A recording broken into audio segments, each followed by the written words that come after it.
Hello, everyone. Welcome to the Center for Spiritual Living Victoria Online. It's a pleasure to have you here with me today. My name is Carrie Hunter, and I'm the Senior Minister at the CSL Victoria. And we would love to have you join us in person some Sunday if that feels right for you. Meanwhile, great to see you online. So I was just this last week preparing for Sunday, and as I was doing so, I had a totally different topic from what I do this particular time that I'm recording, which sometimes happens to me, but it's more because of something that I forgot rather than just changing my mind about something at the last minute, as I tend to do. Um, Friday, of course, was Black Friday, and I was meeting our music director, Darlene Haynes, in the Broadmead Village mall shopping center for lunch. There's a great restaurant there that we wanted to check out. And I drove around the parking lot for 15 minutes looking for a place to park. And I couldn't believe all of the cars and all of the people everywhere. I was trying to figure out what was going on, and somewhere, I guess, around the midway mark and looking for a parking lot or parking spot, I remembered that it was Black Friday. I don't tend to pay too much attention to that because I don't like going out shopping in big crowds of people, and I don't do it on Boxing Day either. It's just one of those things. I prefer a quieter kind of life than that. But anyway, I finally found a spot and joined Darlene. And as when I left her and I was in my car driving around and because I had several errands to run, and I was experiencing this same issue wherever I went. And I thought, how did the Christmas season creep up on me so quickly this year? And of course, Black Friday comes the day after American Thanksgiving, so they're perhaps not so focused on Christmas, but who knows? I just don't know. And Black Friday is a tradition that uh, we got from the Americans because we didn't practice it here in Canada for many, many years. And it's just in the last few that I recall this coming about and people going after great big bargains.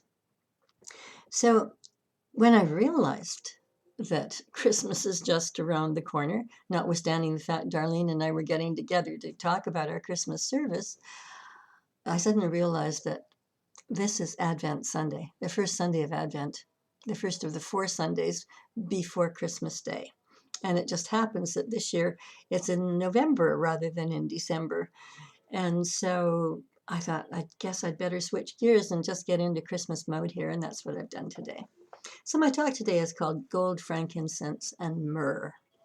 And, you know, it's symbolic, or at least Advent Sunday is symbolic of our movement into the holy season, the season of Christmas. And as we as we are doing that, we're called to just remember so many things from the past, to check in on our faith, to really, get involved in the joy of the season rather than being old humbugs about everything. And I started to feel that kind of coursing through my veins as I was going about and just seeing people bustling about. Because I didn't see people who seemed frustrated. It wasn't like Christmas Eve where you see people who are really exasperated because they don't know what to do next. People seemed to be pretty happy, and they were happy with all of the big bargains that they were getting. And I really felt myself catching that enthusiasm as I was going around. And so typically this is the time of year where we start celebrating the birth of the Christ child, the nativity, as the story is known. And I, when we consider this, we have to remember that an entire faith, the Christian faith, which has more than 2.5 billion people who follow it, is a result of the birth of the Christ child. That's a huge number. That's like a third of the world's population is involved in Christian teachings of one kind or another. And it's an extraordinary thing for us to consider, particularly when there are people who aren't really sure what they believe, if they believe. And the thing is that as we honor the teachings of Jesus, we have to remember that Jesus was not a Christian. Jesus was a Jew. And so his teachings became Christian teachings because he became the Christ. Now, it doesn't, we don't exactly know the correct date of Jesus' birth. Speculation is that it was probably in April at some point, and I think I saw somewhere something like April 16th, although I don't know how anybody could really pin that down. But it had to do with various positions of the stars at the time that it was anticipated that he lived. So as we think about that, we realize that this entire story has been created around this time of year, December 25th. It was a pagan feast time in Rome, and obviously it was adopted as a time to symbolize the birth of Christ and the celebration of Christmas. And there's a lot of evidence that Jesus lived. There are people who are naysayers, but there's a lot of evidence that he did. Philosophers, particularly Josephus, has written about Jesus and about the birth of Jesus. And in the Bible itself, it's very contradictory. For those of you who've read the scriptures, Matthew and Luke both have the story of a virgin birth, the birth of a child in a manger in a stable in Bethlehem, and that was the birth of Christ, and that 3 wise men or 3 kings came from the Orient to worship him, and they brought him gifts of gold and frankincense and myrrh. Now, if you look at other scriptures, in Mark, for example, Mark says that Jesus didn't become the Christ until he was baptized by John the Baptist. And then go to the teachings of Paul, and Paul said that Jesus didn't become the Christ until the resurrection, after his crucifixion. So, the stories get muddled throughout the Bible. And the thing that I always say to people about it is, never mind the muddled stuff. Look for the message. Because in the Bible, there are so many incredible metaphors for the way that we can live our lives to the fullest. And I think that we really need to remember that this time of year. How do we become the best that we can be? How do we open our Christ selves, our hearts, our consciousness to accept this celebration this time of year, and to acknowledge that it is a celebration of the birth of a baby who became a man, who is the example for all of us to follow, the way shower, someone who showed us the way that we could all live. I really like that. I've always liked that. And as a little child, I loved the nativity story. I believed every single word of it. But then I didn't know much about the virgin birth and things like that at that time. And it's become this beautiful yarn, and we celebrate it and we honor it, and I love it. In the same way that I love all kinds of stories that I used to read to my children, and stories that I still read today. We honor the essence of what they are, rather than taking them as absolute truth in every way. So the 3 kings, as I said, and as you know, are the 3 wise men, brought gifts of gold, frankincense, and myrrh. And I didn't even know what frankincense and myrrh were when I was little. I knew what gold was. And I thought about this, and I did some research to find out what they were about. And of course, gold has always been a precious metal, so we can understand that. And the speculation is, if the story is true, that the wise men brought gold to the family, to Joseph and Mary, so that they could flee Bethlehem and go on to Egypt, where they could protect their baby. Because at that time, King Herod was having all children under 2 slaughtered, because he had been told that a king was being born. Now, again, it's all, very metaphorical, but when you think about it, it's in the Messiah, the King of Kings, the Lord of Hosts. And the thing is, again, just everything has been so exaggerated in so many ways, but think about it. What king on this earth, and there have been many, many, many, many of them, has ever had such an influence on people everywhere as Jesus did? And so whether we want to call him the King or the Messiah, or to call him a leader, men among men and women, someone who was so special, who taught us a different way to live, who taught us to turn the other cheek, not an eye for an eye, tooth for a tooth, but to turn the other cheek, not to fight back. Didn't mean we were supposed to be wimps, didn't mean we were supposed to ignore terrible things that were going on. But what it meant was that we were supposed to open our hearts to love and to really, really discover this within ourselves. Such an important message for us at any time of the year, not just at Christmas, but for some reason it seems to spring to life more at this time. And I don't know about you, but I kind of get a bit of a spring in my step at this time of year. And I find myself smiling more and wanting to reach out and chat with people. Love to watch little children as they're going to see Santa, all those kinds of things, and as they get so excited. So there's much to celebrate. And what we need to realize is that Jesus wasn't the only Son of God. He was called the Son of God. He was not the only Son of God. He said, we are all of God. We are all sons and daughters of God. And what that means really is that we have within us this consciousness, this Christ within, waiting us to awaken, absolutely awaken to our own divinity, to this divinity that lives within us. When we get our human selves out of the way and honor that, then we begin to live the life that we were born to live.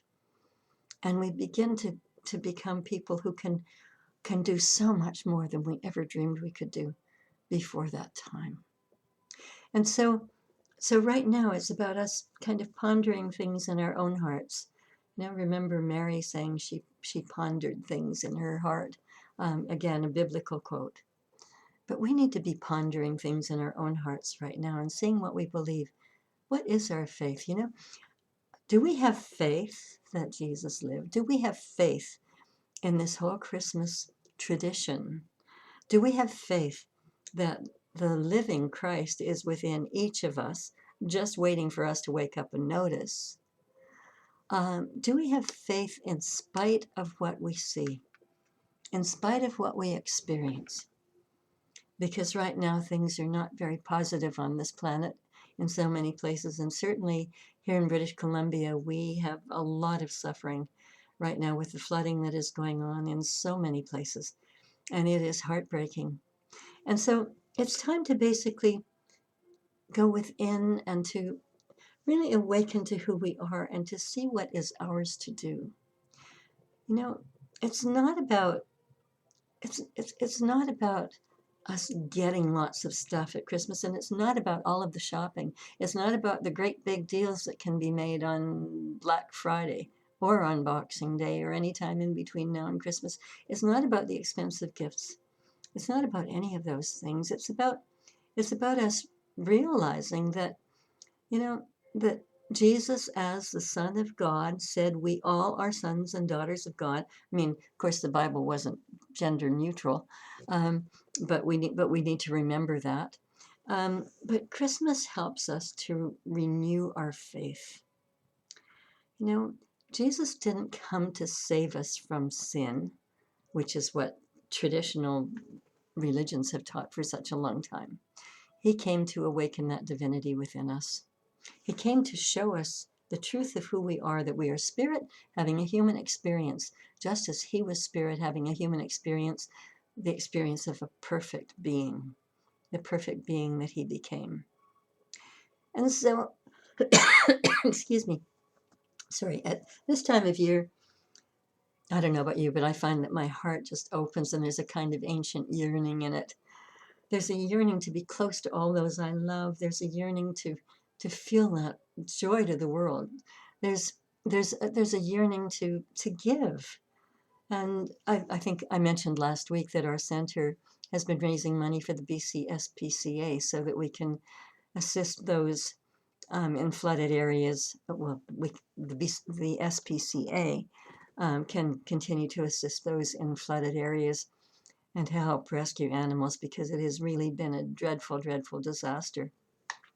So we're seeing all of these things around us, and yet at the same time, we have hope. We have hope that things can change. We have hope that this is leading us to a better way.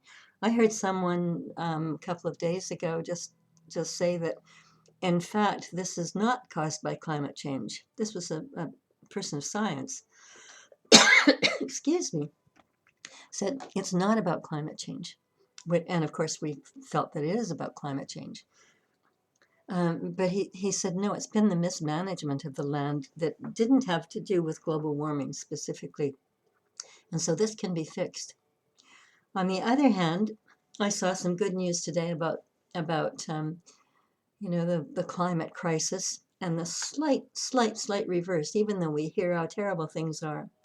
In Australia, the beautiful coral reefs have come back, restored in all their glory, all the color. Those coral reefs that were dying. And so it gives us that little pinpoint of light, that little bit of hope out there in the darkness. And let us latch onto that hope. Let us latch onto every bit of good news that we can and focus upon it instead of focusing upon all of the tragedy. That doesn't mean that we're not aware of the tragedies going on. What it means is we focus on the good things, and then we try to provide more of the good things ourselves. Within us is the desire to give, the desire to help others. My favorite Christmas story actually is a true story, and it was written by a woman named Nancy Gavin in 1980. It was published at that time. Nancy wrote the story, and it was about her family. And when her children were growing up, excuse me, her boys, she had 3 boys, and the 12-year-old was into wrestling. And so she and her husband went to wrestling meets with their son. And the other boys went along too to watch. And one day they went to a wrestling meet with their son, and they were wrestling boys from an inner city school, an inner city church rather. And these boys, basically had very little in their lives in terms of material things. And Nancy was appalled, and so was her husband, that as these boys came out, they didn't have any headgear. They didn't have shoes. Well, they had shoes, but she said it looked like they were just held together by the laces. They were in such bad shape. The boys didn't have any uniforms, compared with her son's team that had everything that was required to get in the ring. And her son's team just kept beating the other team at every level. And each boy who was beaten from the inner city got up with some bravado and marched around the ring with hands up to say, you're not going to defeat me, even if you think you have. And she said when she and her husband were leaving with their sons, he said to her, I just wish that even one of those boys might have won today. It would have meant so much. Well, Christmas was very close by, and Nancy's husband, Kevin, was never very interested in Christmas. He really didn't like all of the commercialism. He didn't like all of the giving. And Nancy was trying to think of something special that she could do for her husband that year. And so what she decided to do was she went to a sporting goods store, and they were a fairly affluent family.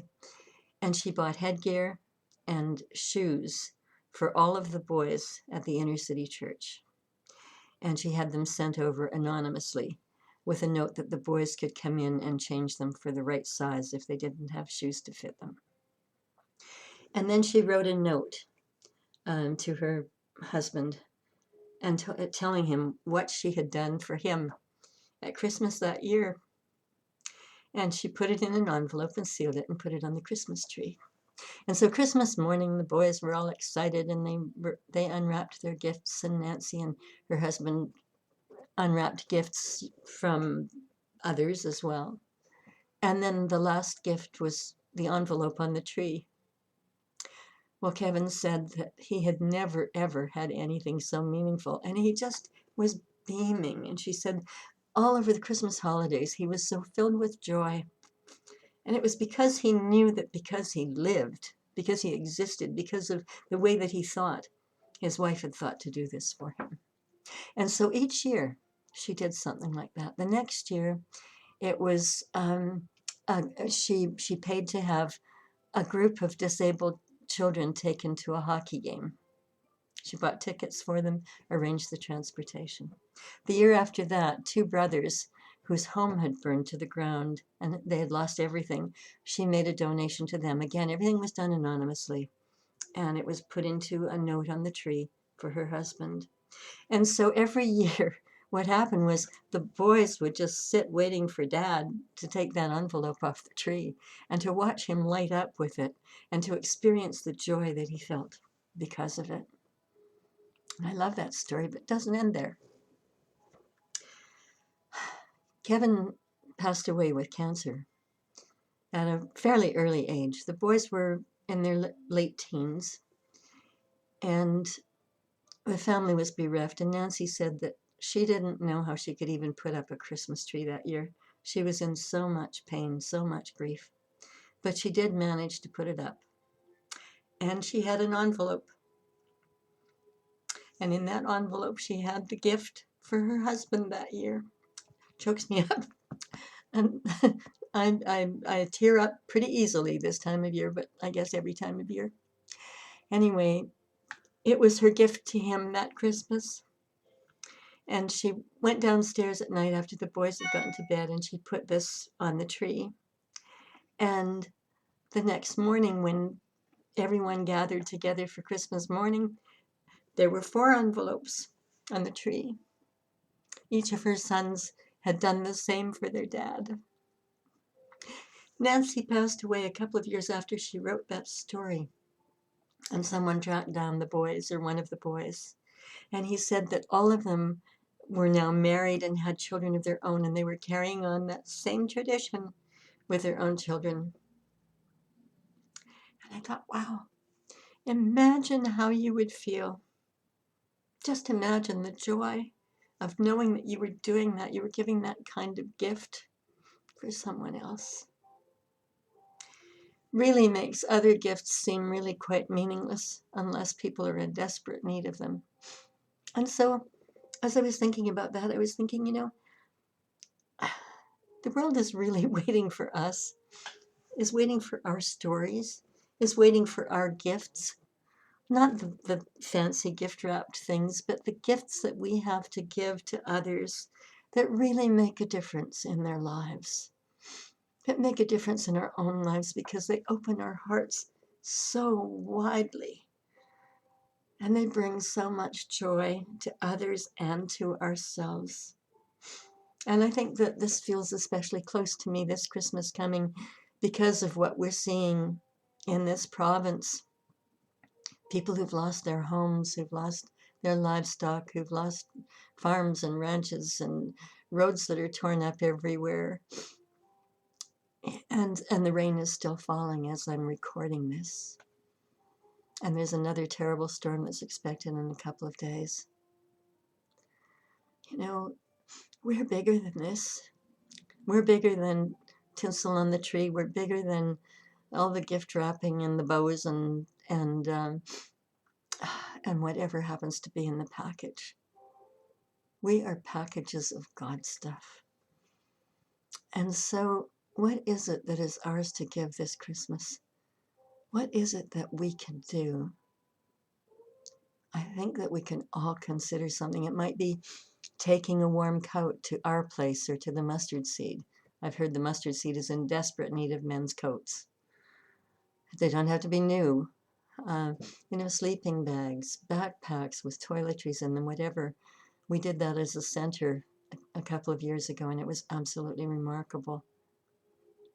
We can each find a way to do something like this individually. What we need to ask is, what is our own version of gold and frankincense and myrrh?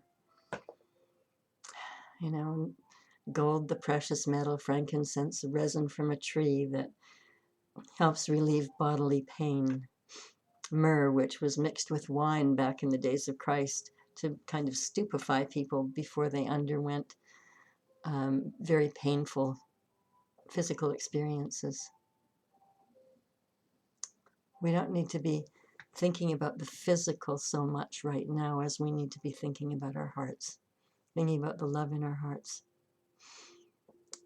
How do we translate gold, frankincense, and myrrh into the gifts that we are going to give this Christmas, in the way that we are going to help, in the way that we are going to make this season so meaningful? It's up to each of us to decide, and I know we'll make the right solution, or the right decision with that. So I thank you for being with me today. I hope to see you again. Hope to meet you in person one day at our center, cslvictoria.org, if you look for us online. And we meet at the Cook Street Village Activity Center on Sunday mornings at 10:30 for meditation, 11 for our services. And would be just delighted to have you there and have you stay for some coffee afterward and some fellowship, because we always have a good time when we're together. Bless you all. Oh, incidentally, our Christmas service is the 19th of December, Sunday the 19th, and we're also going to have a Christmas potluck following the service. So there'll be lots of caroling and lots of great food, and hopefully food for the soul as well. Bless you all. Thank you for being here. Have a great week. Bye for now.